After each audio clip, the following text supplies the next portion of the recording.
Vamos a arrancar con un libro particularmente, creo que es de mis favoritos. Me pasa que cada vez que voy a empezar un libro nuevo digo siempre lo mismo. Este libro es uno de mis favoritos. En realidad todos los libros son medio favoritos, entonces, pero Levíticos es un libro que me encanta porque habitualmente cuando leo Levíticos no puedo no ver la carta a los hebreos en el libro de Levíticos. Así que la idea es que podamos ir avanzando con el libro de Levíticos, predicando el libro de Levíticos, pero a la vez también no vamos a abandonar el Nuevo Testamento.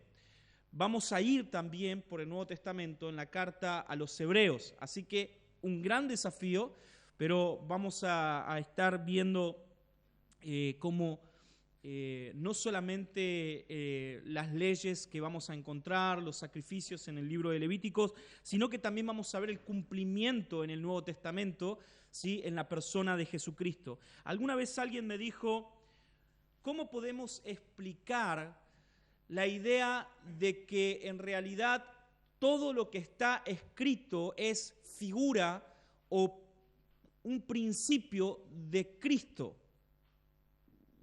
Lo único que dije fue, bueno, deberíamos ir a la carta, al libro de Levíticos y nos vamos a dar cuenta que en realidad la Biblia es totalmente 100% cristocéntrica. Nosotros no podemos mirar la palabra de Dios fuera de la persona de Cristo. Debemos leer la Biblia desde Génesis hasta Apocalipsis, siempre con nuestra mirada, con nuestros ojos puestos en la persona de Jesucristo. Ahora, no solamente esto debe ser un aspecto teológico en nosotros, no solamente debemos leer el libro de Levíticos e intentar buscar las figuras que son claras de la persona de Cristo, sino que también debemos ver el impacto que este libro tiene en nuestra vida. ¿Qué impacto tiene el libro de Levíticos para nuestra vida? Y uno lo primero que diría es, pero Fernando, ¿qué impacto podría tener un libro que fue escrito hace miles de años? Un libro que fue escrito por un hombre llamado Moisés, principio de la ley. ¿Qué impacto podría tener este libro que cuando lo leemos en el principio de la Biblia y parece tan lejano a nuestra realidad? Si nosotros hoy nos reuniéramos en este lugar y dijera, Fer, por favor, para hoy trae un corderito y en el medio de nuestra reunión, vamos a degollar al corderito y después vamos a ir a la parrilla de atrás, vamos a abrir el corderito al medio, vamos a sacar todas sus tripas, vamos a ponerla en el patio y solamente vamos a comer algunas partes del corderito. Va a pasar dos cosas. Primero, algunos hermanos van a gozarse, ¿sí?, porque van a decir, qué bueno un asado en estos tiempos. Pero también lo que podría llegar a pasar es que podamos ser denunciados por la práctica que estamos teniendo. ¿Sabían eso? Podríamos llegar a ser denunciados por aquellas asociaciones de protección de los animales. Sin embargo, la adoración en el Antiguo Testamento era, hermanos, literalmente así. Era cuando nosotros vemos la adoración y lo que nosotros hacemos de cantar al Señor, de levantar nuestras manos, de decir cosas buenas de Dios y decimos, esto es adoración, es verdad, eso es adoración. Pero cuando el judío en el Antiguo Testamento se hablaba de adoración, lo primero que el judío pensaba, y esta idea me encanta, es acerca del sacrificio. Cuando un judío decía voy a adorar a Dios, lo que hacía era agarrar un cordero y llevarlo, ¿sí?, para matarlo. O sea, la adoración estaba ligada a la muerte. Increíble, ¿verdad? Y en cierta manera nuestra adoración está ligada a la muerte, ¿no? En cierta manera nuestra adoración está ligada a la muerte, porque nosotros podemos adorar hoy a Dios por un sacrificio. Nosotros tenemos acceso al Padre, y eso vamos a ver en la carta a los Hebreos, por un sacrificio, porque un cordero fue muerto por nosotros. Ahora, quiero que hoy podamos ver una pequeña introducción. Preparé una pequeña introducción, lamentablemente no lo van a poder ver. Hice un PowerPoint extraordinario. Se los dejo ahí para que lo tengan en su cabeza y digan, qué bronca Iván, te están mirando mal a vos. A la compu. Bien, vamos entonces a ir a esta pequeña introducción y luego quiero tomar un pasaje para que podamos comenzar. La semana que viene vamos a comenzar con el capítulo 1, pero necesitamos entonces entrarnos un poco en el contexto de esta carta. El libro de Levíticos está, o lo encontramos en el Pentateuco, ¿sí? Lo que nosotros conocemos como la ley de Moisés. Forma parte entonces de los primeros 5 libros de la Biblia y obviamente tiene una importancia muy grande por su significado. El término levítico significa aquello que pertenece a los levitas y procede del nombre que se le asigna, al libro en la traducción de la Sextuaginta. Julián, contame, ¿qué es la Sextuaginta? Yo sé que vos lo sabés.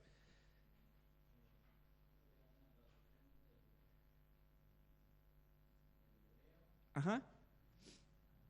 Muy bien, exactamente. Es la traducción del hebreo al griego. Fue la primer traducción en la historia, ¿sí?, del Antiguo Testamento del hebreo al griego. En la Sextuaginta entonces aparece este término levítico y significa ¿qué? Lo que tiene que ver en cuanto a los levitas, ¿sí? ¿Qué eran los levitas? ¿Recuerdan? Ajá. ¿Por qué se llamaban levitas? ¿Cómo? Exactamente, eran descendientes de la tribu de Leví. La realidad es que nosotros cuando hablamos de levitas lo primero que se nos viene a la cabeza es sacerdotes, pero lo cierto es que en realidad ellos no eran sacerdotes. Fueron introducidos en cierta manera como sacerdotes en este tiempo, ¿sí?, en el tiempo del Sinaí. Fueron ordenados por Dios y utilizados para que ellos puedan, en cierta manera, rendir culto a Dios como sacerdotes en el tabernáculo, y esto lo encontramos en Números 3, capítulo 3, versículo 1 al versículo 13. Entonces, ¿qué significa el libro de Levíticos? Las cosas que tienen que ver con los levitas, y es un libro de adoración. El contexto y tema central de este libro: luego de que la nube de gloria de Jehová descendió para reposar sobre el tabernáculo de reunión en el campamento del Éxodo, ¿recuerdan aquel campamento en el desierto? Dios procedió a instruir a Moisés con las leyes y ordenanzas contenidas en el libro de Levíticos. O sea, Dios establece un orden en la adoración en cuanto al pueblo de Israel. La santidad de Dios y la necesidad de la expiación por causa del pecado es el tema central de este libro. Y miren cómo vamos a continuar con el tema que venimos hablando en el campamento. Bien, está bueno el dibujito. Eso yo no lo hice, lo descargué de internet. Sí, está bueno.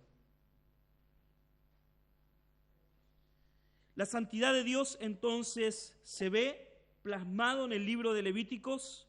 La necesidad de santidad también, o el llamado a la santidad también al pueblo, y la necesidad del pueblo de una expiación de su pecado. Estos son los temas centrales, el contexto y temas centrales del libro de Levíticos. Yo continúo, ¿sí? Después van viendo el dibujito. Pasaje clave. Por favor, busquen en su Biblia Levíticos capítulo 19, versículo 2, y hoy vamos a ver un poco en cuanto a este pasaje. Levíticos capítulo 19, versículo 2. Ariel 1 o 2. Ariel, ¿podés leer? ¿Qué versión tenés, Ari? Bien, Biblia de las Américas. 19, versículo 2.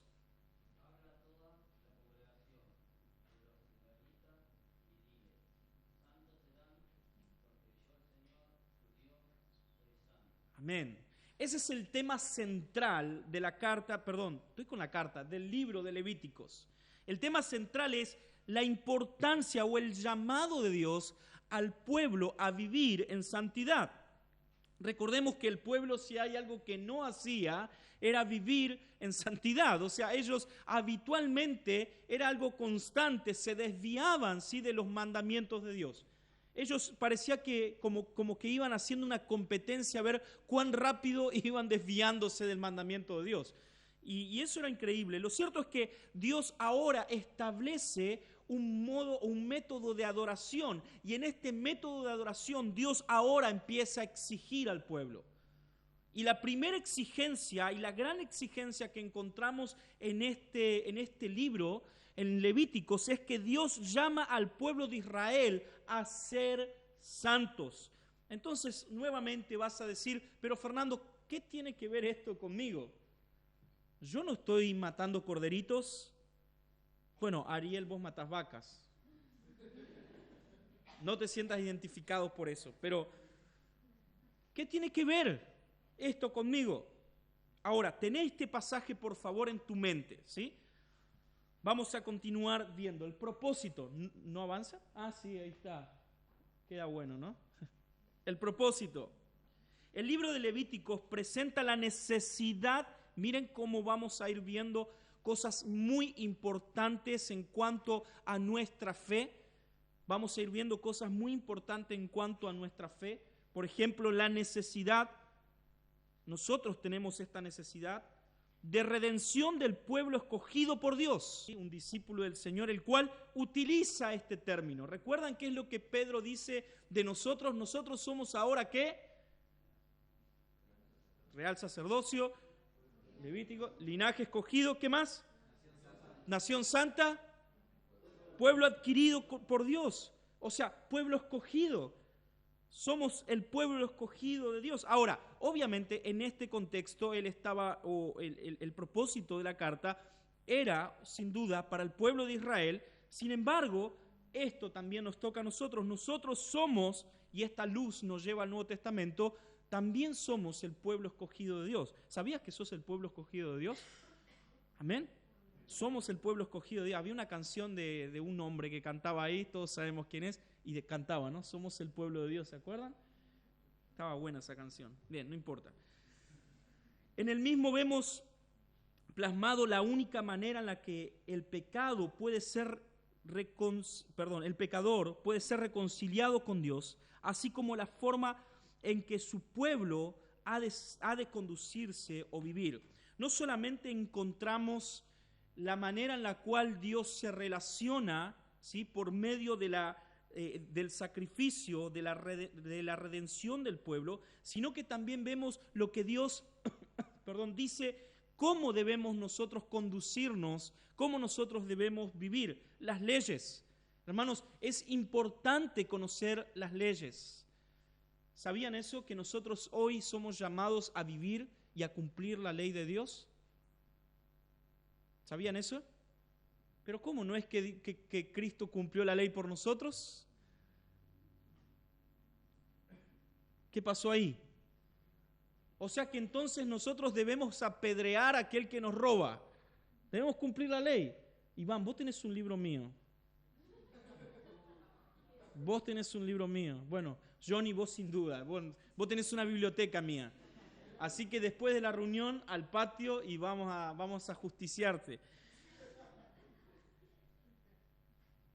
La Biblia nos dice que nosotros debemos cumplir la ley. La ley moral de Dios debe ser cumplida por nosotros. Hermanos, el amar a Dios no es algo en el cual yo puedo optar y decir, bueno, hoy tengo ganas de amar a Dios, mañana no tengo ganas de amar a Dios. La Biblia nos dice que debemos amar a Dios. No te preguntas si querés o si tenés ganas.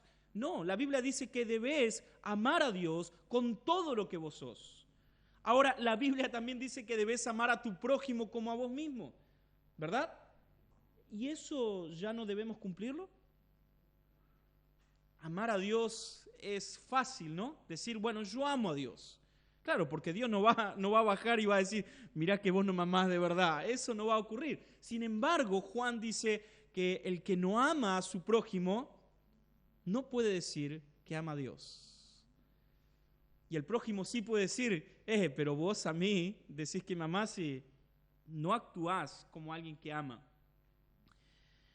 Lo cierto es que debemos entonces llevar y conocer la ley que Dios nos ha dado para poder cumplirla, la ley moral de Dios. Obviamente las leyes sacerdotales, hermanos, Cristo las cumplió, ¿sí? Vamos a ver eso. En Cristo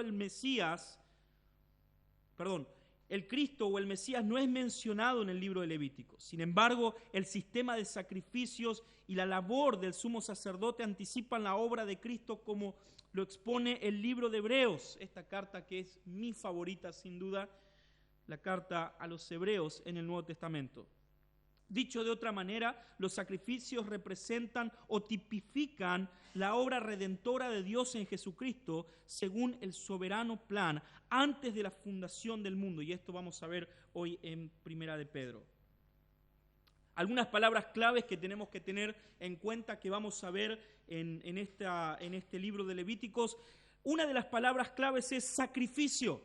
Vamos a ver en los primeros capítulos constantemente esta palabra, sistema de sacrificio. La palabra sacrificio muestra la única manera de acercarse a Dios.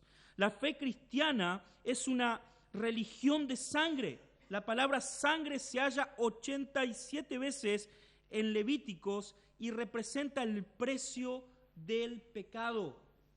Sangre. Vamos a ver como una película de Hollywood cayendo sangre y derramándose sangre por toda esta carta. La otra palabra importante, palabra clave, es la palabra santo. ¿Por qué es necesario que alguien tenga que morir?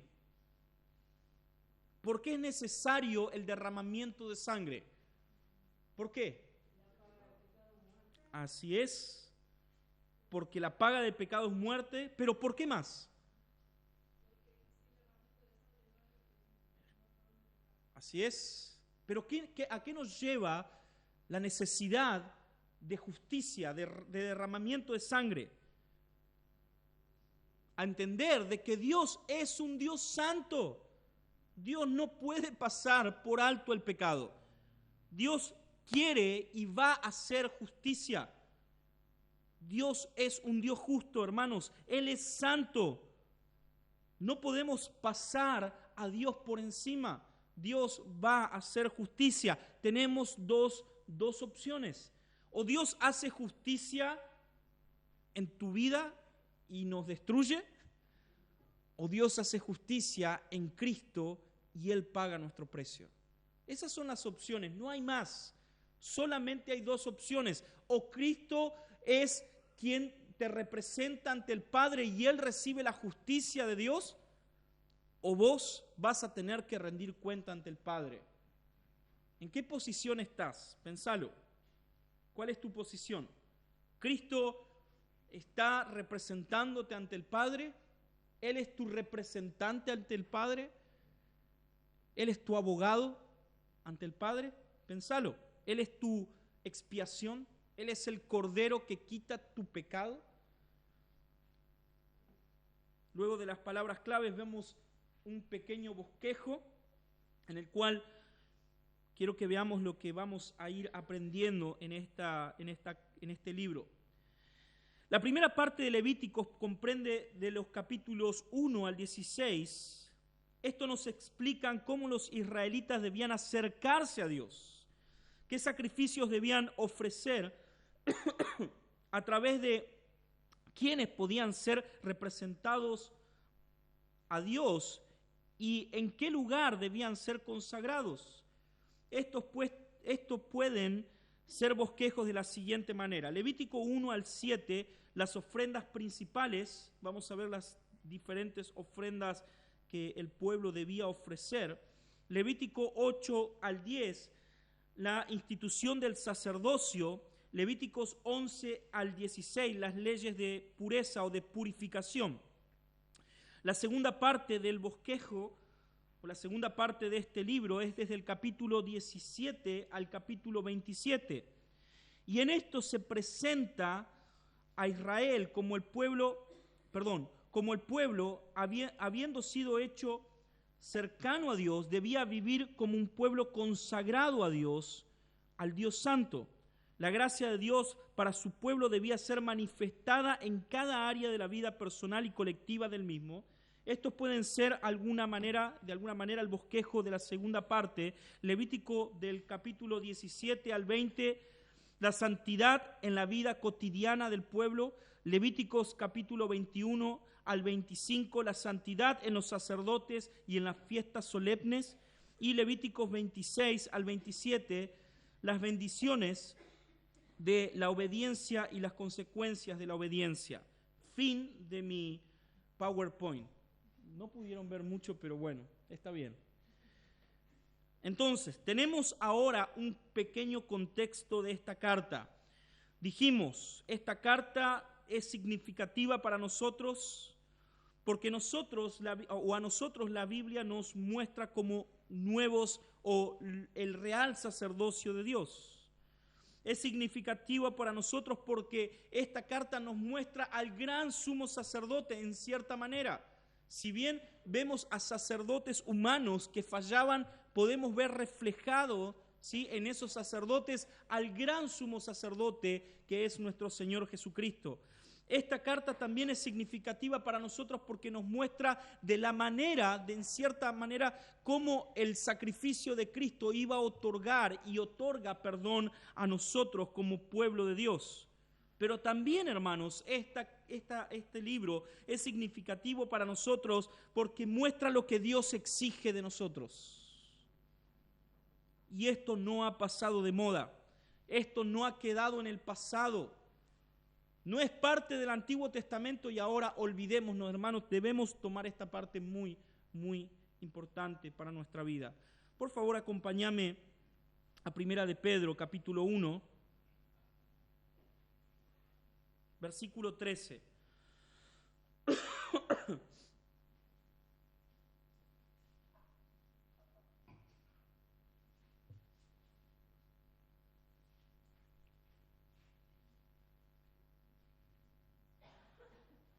Primera de Pedro, capítulo 1, versículo 13.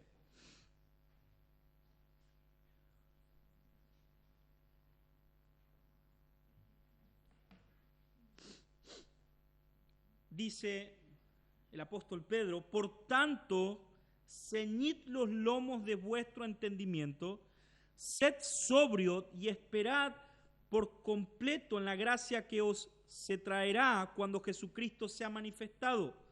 Miren esta parte, por favor.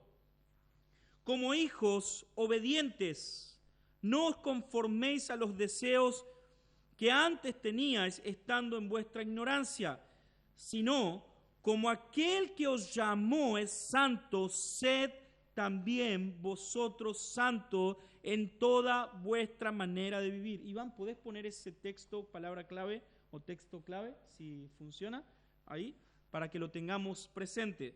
Entonces, repito, sino como aquel que los llamó es santo, sed también vosotros santos en toda vuestra manera de vivir, porque escrito está. Y miren que Pedro va al texto clave de nuestro libro de Levíticos. Escrito está. ¿Qué está escrito? Sed santos porque yo soy santo. Y si invocáis por Padre aquel que sin acepción de personas juzga según la obra de cada uno, conducíos en temor todo el tiempo de vuestra peregrinación, sabiendo que fuisteis rescatados de vuestra vana manera de vivir, la cual recibisteis de vuestros padres, no con cosas corruptibles como oro o plata, sino con sangre preciosa de Cristo, como de un cordero sin mancha y sin contaminación, ya destinado, miren esta parte, dije que iba a ser importante, ya destinado desde antes de la fundación del mundo para manifiesto en los postreros tiempos por amor a vosotros, y mediante el cual creéis en Dios, quien le resucitó de los muertos y le ha dado gloria, para que vuestra fe y esperanza sea en Dios. Continúa diciendo, habiendo purificado vuestras almas por la obediencia a la verdad, mediante el Espíritu, para el amor fraternal, no fingido. Amaos unos a los otros entrañablemente, de corazón puro, siendo renacidos, no de simiente corruptible, sino de incorruptible, por la palabra de Dios, que vive y permanece para siempre, porque toda carne es como hierba y toda la gloria del hombre como flor de la hierba. La hierba se seca y la flor se cae, mas la palabra del Señor permanece para siempre. Y esta es la palabra que por el Evangelio os ha sido anunciado. Miren cómo termina esta parte. Dice, esta es la palabra que por el Evangelio os ha sido anunciada. Ahora, díganme una cosa, mientras leías ese pasaje, ¿notaste algunas ideas de Levíticos en ese pasaje? ¿Viste algunas referencias de Levíticos, o por lo menos de la introducción que vimos en Levíticos? ¿Sí? ¿Alguien notó eso? ¿Sí? Por ejemplo, vamos. Sed santos, ¿sí? Es nuestro lema, nuestro texto lema en este libro. Sed santo porque yo soy santo, dice el Señor. ¿Qué más? Muy bien. Ser purificados. Sangre también. ¿Qué más? Cordero también. ¿Vieron? ¿Qué más? Obediencia también. ¿Qué más? Relación. ¿No vieron relación ahí? Por medio del sacrificio, el pueblo de Israel se relacionaba con Dios. Ahora Pedro está diciendo que nuestra relación con Dios es por medio de Cristo. Ahora, no solamente está hablando de la relación que el pueblo tenía, o el pueblo, nosotros debemos tener con Dios. ¿Notaron eso?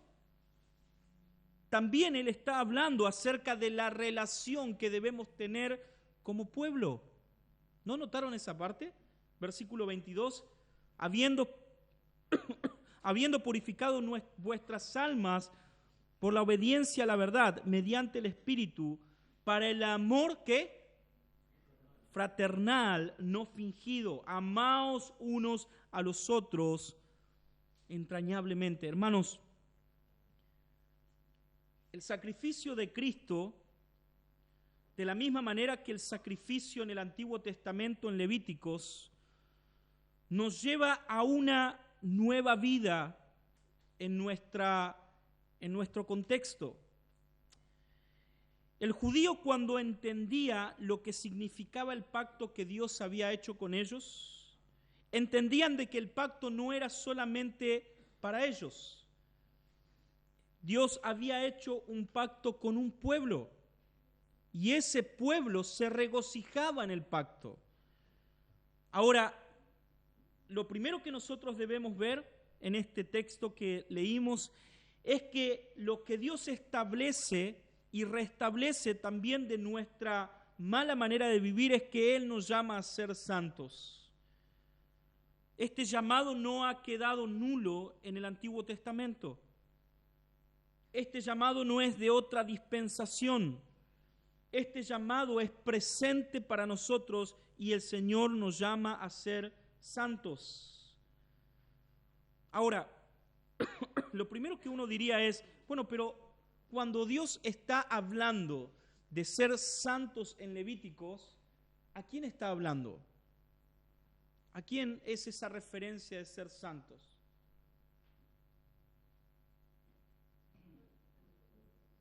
¿A quién? En Levíticos. ¿A su pueblo? Ajá. ¿A quién? ¿A quién es este llamado en el libro de Levíticos? Sed santos porque yo, su Dios, soy santo. Principalmente, ¿a quién es este llamado? ¿A quién? ¿A los israelitas? ¿Alguien tiene alguna otra oferta? En realidad, hermanos, este llamado es para los levitas. Si bien es verdad, el pueblo debía ser santo, pero el llamado particular que encontramos en Levíticos de ser santo es para los levitas. O sea, los levitas lo que está diciendo Moisés es que ellos debían vivir una vida en santidad. Y entonces lo primero que vos dirías es, qué bueno, este llamado debe ser para Fer seguramente. Fer, agárrate, el Señor te llama. Este llamado debe ser para Andrés, para Tiago. Qué bueno. Sin embargo, como dijimos, la Biblia en el Nuevo Testamento nos dice que nosotros hoy somos un real sacerdocio, una nación santa, un pueblo adquirido por Dios. Entonces, hermano, este llamado también es para tu vida. Hoy nosotros somos delante de Dios un pueblo que ha sido llamado como sacerdotes. El apóstol Pablo dice en Romanos capítulo 12 que debemos ofrecer sacrificio a Dios. ¿Sabías eso? Romanos capítulo 12.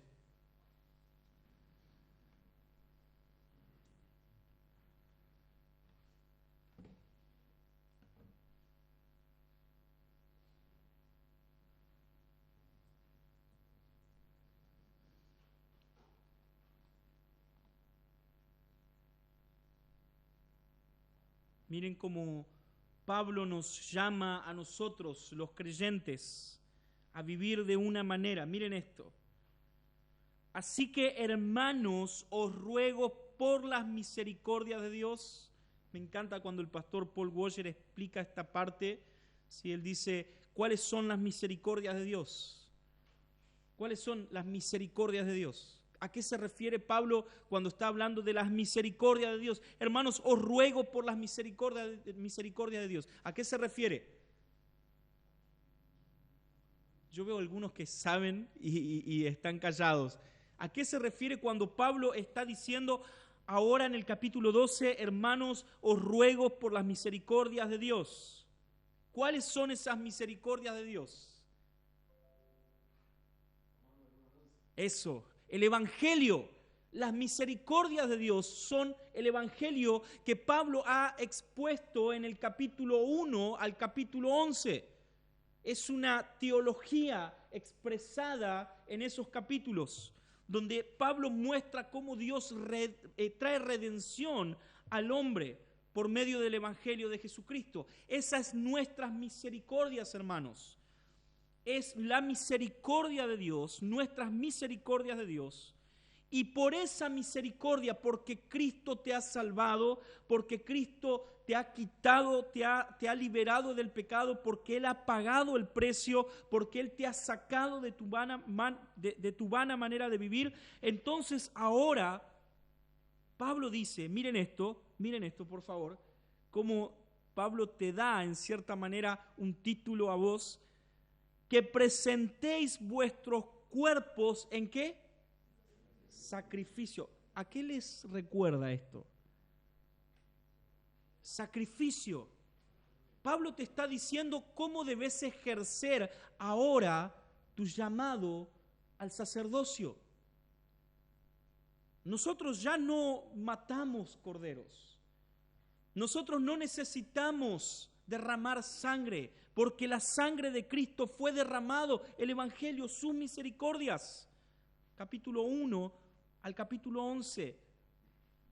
Sobre la base del Evangelio de Jesucristo, sobre la base de la redención ofrecida en su sangre, entonces ahora nosotros, dice Pablo, como sacerdotes, debemos presentarnos ante Dios como sacrificio vivo, santo, agradable a Dios, que es vuestro culto racional. Tremendo. Fíjate los términos que Pablo utiliza. Sacrificio vivo. Anda a Levíticos, capítulo 1. La expiación. Santos. ¿Cómo debía ser o cómo debía presentarse el sacerdote ante Dios para ofrecer sacrificio? Santo, sed santo porque yo soy santo. Agradable a Dios. El sacrificio, hermanos, debía ser según las leyes que Dios había establecido. ¿Recuerdan que hubo dos zánganos ahí que intentaron ofrecer fuego extraño a Dios? ¿Por qué estos hombres murieron? ¿Se acuerdan cómo se llamaban? Nadab y Abiud, ¿sí? ¿Por qué murieron? No era agradable a Dios, pero ¿por qué no era agradable a Dios? No era la forma en la cual Dios había establecido. ¿Qué era lo que ellos hicieron? ¿Recuerdan? ¿Ofrecieron qué?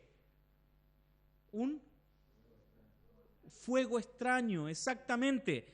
Y Dios había establecido cuál era miren qué increíble esto, cuál era el fuego que se podía utilizar para el sacrificio. Era un fuego que Dios había dado. Era un fuego santificado y estos zánganos fueron y dijeron, no importa, voy a traer el Magic Click que tienen ahí en Paramaribo y voy a prender con eso el fuego y chao. No, murieron al instante.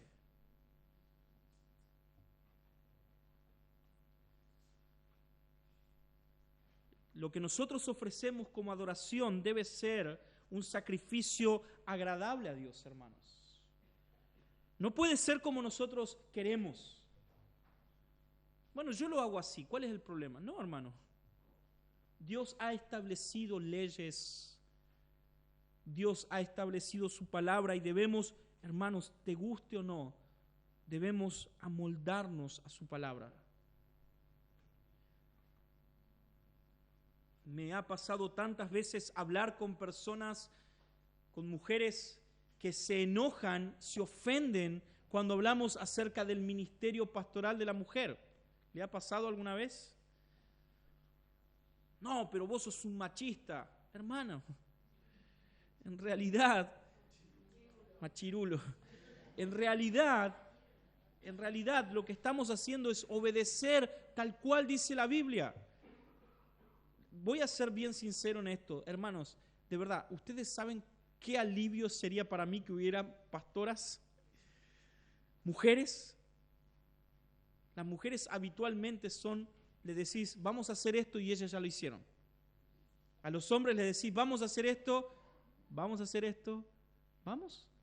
¿Hacemos? ¿No? Dale, listo. Pero hermanos, de verdad, es una bendición. Las mujeres dentro de la congregación son una bendición, son un don de Dios. Sin embargo, nosotros no podemos ir en contra de lo que Dios ha establecido. Y Dios ha establecido en la iglesia del Señor que el ministerio pastoral debe ser masculino. ¿No te gusta eso? No tenés un problema conmigo, tenés un problema con la Biblia. Es lo que la Biblia dice. Hermanos, no se trata de un machismo ni nada por el estilo. Es lo que la Biblia dice y nosotros debemos amoldarnos a la Biblia. No podemos nosotros decirle a Dios cómo queremos rendir culto a Él. Imagínense que los levitas decían, pero yo no quiero ofrecer hoy un cordero, vamos a ofrecer un chancho. Pero ¿qué Dios discrimina a los chanchos? Pobres chanchitos. ¿Te imaginas eso? No, Dios discrimina a los cerdos. ¿Sabías que en el Antiguo Testamento y en el Nuevo Testamento un cerdo es un animal impuro? Chanchofobia. Bien, Charlie, estuviste rápido ahí. ¿Sabías eso? ¿Y qué? ¿Acaso nosotros decimos, pobre chancho, pobre chanchito discriminado? No decimos eso.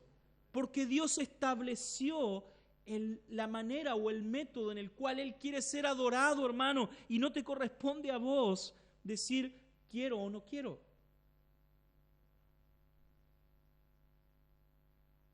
Nuestro culto debe ser agradable, debe ser un culto racional, un culto racional. Debemos saber lo que hacemos, lo que cantamos, lo que predicamos, lo que escuchamos.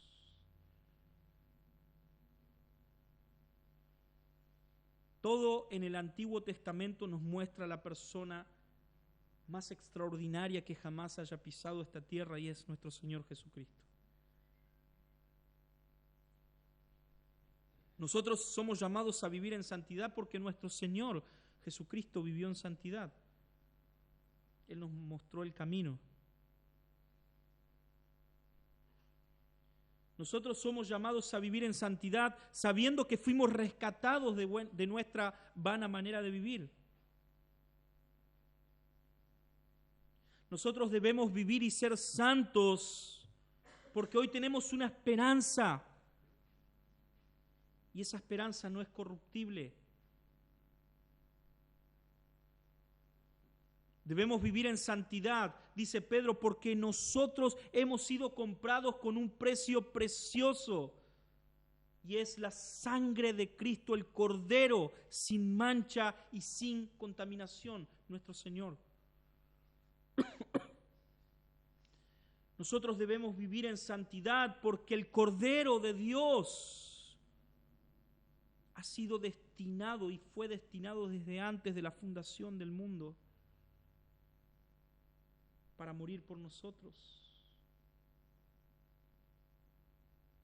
Debemos vivir en santidad porque Dios ha resucitado a Cristo de entre los muertos y Él tiene gloria ahora. Y tenemos esperanza en que vamos a estar una eternidad con Él. Debemos vivir en santidad porque Cristo nos ha purificado nuestras almas por la obediencia. Debemos vivir en santidad y vivir el amor fraternal no fingido. No podemos tolerar, hermanos, rencores entre cristianos. Ese a mí no me cae bien. ¿Te imaginas que Cristo dijera eso de vos? Pero Él es así. ¿Te imaginas si Cristo tuviera que mirar tus errores, mis errores? ¿Serías merecedor de Cristo, del amor de Cristo? ¿Merecerías el amor de Cristo, acaso? Debemos amarnos unos a otros con un amor fraternal y ese amor no debe ser fingido. Qué fácil es ser mentirosos y fingir el amor. ¿Saben cómo se finge el amor? Yo lo amo, pero no estoy interesado en relacionarme con él. Ya tengo mi grupo. Yo lo amo, pero no me interesan sus problemas. Amor, el Señor nos ha llamado a amar. Amaos unos a otros entrañablemente, de corazón puro. Hermanos, debemos vivir en santidad porque hemos sido renacidos. No podemos negar que Cristo nos ha salvado. Y hermanos, la manera en la cual negamos la salvación de Cristo para nuestra vida es cuando no vivimos en santidad. Pero miren qué interesante esto, y ya voy terminando. Debemos vivir en santidad sabiendo de que nuestra salvación está segura en Cristo. Sabiendo de que nuestra esperanza, dice Pedro, no es de simiente corruptible, sino de incorruptible por la palabra de Dios que vive y permanece para siempre. Hermanos, no vas a mantenerte en tu salvación por tu esfuerzo. Vas a mantener tu salvación o vas a tener tu salvación hasta el día que Cristo venga por dos razones sencillas. Primero, porque la promesa de Cristo es incorruptible. La promesa del Señor es incorruptible, no se puede cambiar. Nadie puede quebrar su promesa para vos. Pero no solamente su promesa es incorruptible, sino también, hermano, es porque la palabra de Dios te dice de que si Cristo te ha salvado, entonces Él te llevará hasta el día final con Él. Aquel que comenzó la buena obra en vosotros la perfeccionará hasta el día que Él venga. Nuestra esperanza está firme, no en nuestra confianza, no en nuestra manera de vivir, sino en el Evangelio de Jesucristo. ¿Sabes por qué un pecador tan horrible como yo, como vos, podemos estar seguros de nuestra salvación? Sencillamente porque Cristo ha muerto por nuestros pecados. Él ha hecho expiación por nuestros pecados. ¿Tenés un pecado muy grande en tu vida? ¿Acaso Cristo no puede cubrirlo? Él es el Cordero de Dios que quita el pecado del mundo.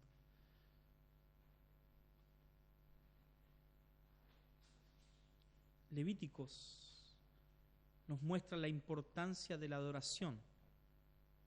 Levíticos nos muestra la importancia del Evangelio de Cristo. Vamos a ver y vamos a observar a nuestro gran Cordero de Dios en estos domingos. Vamos a observar a nuestro gran sumo sacerdote, el Santo.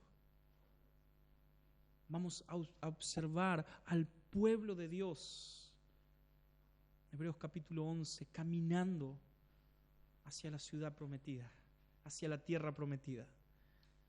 Tremendo libro, ¿no? ¿Les parece interesante? Si no, hablamos de otro libro, si ustedes no quieren. Próximo domingo vamos a empezar con Levíticos capítulo 1, ¿sí? Oramos.